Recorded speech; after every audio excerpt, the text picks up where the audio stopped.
திரையுலகுக்கும் Hema committee அமைக்க சொல்லி நிறைய பேர் வலியுறுத்துறாங்க. ஹேமா கமிட்டி மலையாளம் எனக்கு தெரியாதுங்க, அதை பத்தி அது தெரியாது, சாரி. கதை இப்படி போகுதா? பாத்தியா எவ்வளவு irresponsible பதில் சொல்றாரு பாரு. சே அவர் அப்படி சொல்ல சார். அப்படி தமிழ் இண்டஸ்ட்ரியில இந்த மாதிரி பிரச்சனை இல்ல சார், கேரளால தான் இருக்கு. தமிழ் இண்டஸ்ட்ரியில இந்த மாதிரி பிரச்சனை இல்ல சார், கேரளால தான் இருக்கு. முடியாது நீ കല്ലാട്ടാടങ്ങ நான் ഒത്തുക്കാൻ മാட்டേ.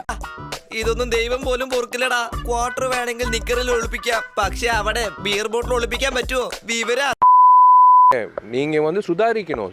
சுதாரிச்சு சூதானமா ஒருத்த வந்து கூப்பிடுறான்னா அவனை செருப்பை கழட்டி அடிக்கணும். நீ கேட்ட ஒவ்வொரு கேள்வி என்ன செருப்பால் அடிச்ச மாதிரி இருக்குடா. காலேஜ்னு பாக்குறேன், இல்லனா செருப்பு பிஞ்சிடும். திரையுலகுக்கும் ஹேமா கமிட்டி அமைக்க சொல்லி நிறைய பேர் வலியுறுத்துறாங்க. ஹேமா கமிட்டி மலையாளம் எனக்கு தெரியாதுங்க, அதை பத்தி அது தெரியாது, சாரி.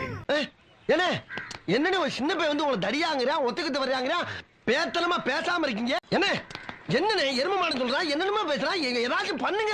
பேசுறா கேட்டு பேசாம இருக்கீங்க. நான் கேட்காத மாதிரி இருக்கல, அதே மாதிரி நீயும் கேட்டு ஏன் அப்படி தவிக்கிட்டு கிடக்கு? பாப்பா என்னடா பண்ணிக்கிட்டு இருக்க? இது எட்டல மாமா. வெள்ளி எட்டல